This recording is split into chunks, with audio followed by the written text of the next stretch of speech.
बिस्मिल्लाहिर्रहमानिर्रहीम। अस्सलाम वालेकुम। मैं कैसर अहमद राजा। उम्मीद है आपकी तबीयत बिल्कुल ठीक होगी। जैसा कि आप जानते हैं कि जोएलैंड पर इस वक्त पाकिस्तान में जुज़वी तौर पे पाबंदी है, यानी कि पंजाब में उस पर पाबंदी है। कम से कम जब ये वीडियो रिकॉर्ड हो रहा है तो इस वक्त तक तो सूरत हाल यही है। बाकी पाकिस्तान में उस फिल्म को रिलीज़ की इजाज़त है। भला ऐसा क्यों हुआ?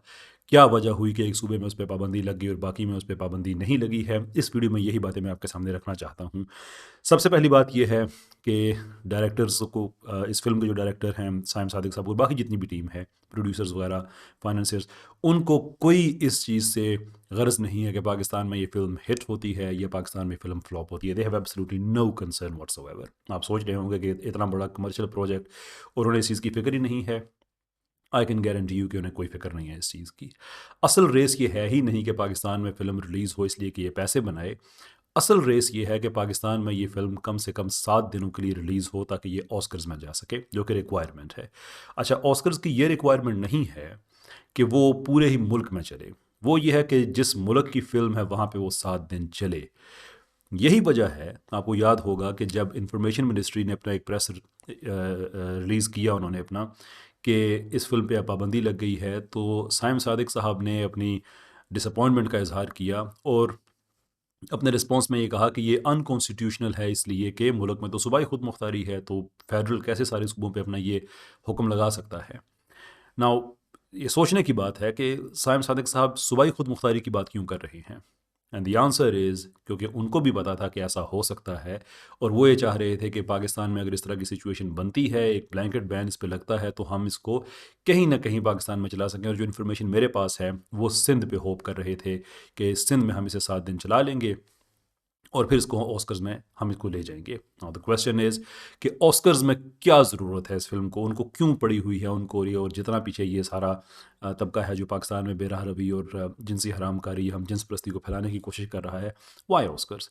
उसकी सिंपल रीज़न ये है कि जब कोई फिल्म ऑस्कर्स में जाती है तो उससे पैसों का गेटवे खुल जाता है, उससे एक रैट रेस बनती है कि मुल्क में जगह जगह ऐसे डायरेक्टर्स उठना शुरू हो जाते हैं, ऐसी टीमें उठना शुरू हो जाती हैं कि जो देखती हैं कि इस चीज़ को वेस्ट ज़्यादा नवाजता है, इसकी ज़्यादा कदर है, ऑस्कर्स मिलता है, तो वो सारे उस रैट रेस में शामिल हो जाते हैं कि फिर हम ये भी बनाना शुरू कर दें। उससे मुल्क में पूरा पैराडाइम चेंज होता है। जैसे अभी हमारे जो ड्रामा दिखाया जा रहा है उसमें जो बेराह रवी है, जो जितनी भी उसमें गैर शरई बातें दिखाई जाती हैं, पाकिस्तान के लोग उसे उसे पसंद नहीं करते। इसके बावजूद देखते हैं इसलिए कि देखने को कुछ और है ही नहीं। तो ऑस्कर्स में जाने का मकसद ये है कि मुल्क में एक पैराडाइम क्रिएट किया जाए, रेट रेस क्रिएट की जाए कि हर दूसरी फिल्म ऐसी ही हो, और दूसरी भी क्यों, हर फिल्म ही ऐसी हो जो लोगों को आहिस्ता आहिस्ता इस्लामी इक़दार, पाकिस्तानी इक़दार, मशरक़ी रवायात से दूर ले जाए, ताकि फिर लोगों के पास ऑप्शन ही ना बचे कि वो क्या देखें। ना चाहते हुए वो देखें बिल्कुल ऐसे ही जैसे वो ना चाहते हुए ड्रामा देख रहे हैं। यही वजह थी कि असल में वो उस अपना सूबाई खुद मुख्तारी की बात कर रहे थे। लेकिन जब इस पे दोबारा से प्राइम मिनिस्टर साहब ने एक कमेटी बिठाई और उस कमेटी में उन लोगों ने फ़ैसला किया कि इस फ़िल्म को रिलीज़ हम करेंगे, तो जैसे पहली बार मुल्क में बैकलैश आया था, एक रिवॉल्ट हुआ था पब्लिक की तरफ से, बहुत ही लान-तान हुई थी, वो दोबारा से स्टार्ट हुई। अब जब दोबारा स्टार्ट हुई है तो उसका नेशनल इम्पैक्ट तोड़ने के लिए इन लोगों ने किया ये कि जो सबसे बड़ा सूबा है पंजाब, यानी कि 12-13 करोड़ लोगों का, वहाँ पे उसको बैन कर दिया कि पंजाब के लोग आराम से बैठ जाएंगे कि चलो यार हमारे सूबे में तो नहीं दिखा रहे। तो वो जो ओवरऑल एक अम्ब्रेला, एक ही अम्ब्रेला के नीचे जो एक रेजिस्टेंस डेवलप हो रही थी, उसको उन्होंने तोड़ दिया, उसमें दरार डाल दी, पंजाब को अलहदा कर दिया, बाकी पाकिस्तान को अलहदा कर दिया। असल गेम ये है कि इसको पंजाब के लोगों की रेजिस्टेंस को तोड़ दें, उसमें दरार आ जाए, और उसके बाद हम इसे कहीं मुल्क में 7 दिन के लिए चलाएं और हम इसे ऑस्कर्स में हम ले जाएं। यही अब आपको बेहतर समझ आ रही होगी कि साइम सादिक साहब क्यों इतना सूबाई खुद मुख्तारी पे एम्फोसाइज कर रहे थे।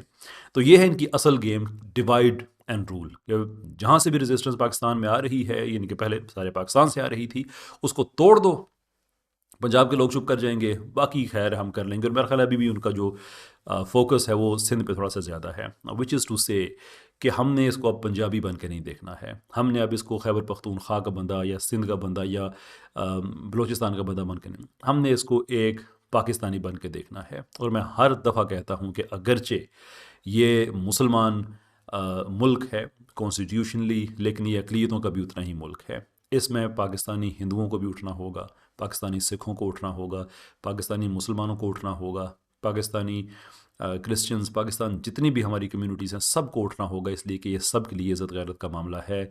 अगर ये इस तरह से करते रहे तो ये तो फिर एक पैराडाइम ऐसे बन जाएगा कि हमारी तो नस्लें बर्बाद हो जाएंगी, एब्सोल्युटली बर्बाद हो जाएंगी। तो इसको रेजिस्ट करने का जो तरीका है वो ये है कि अब सुबाइयत से हमें ऊपर उठना होगा।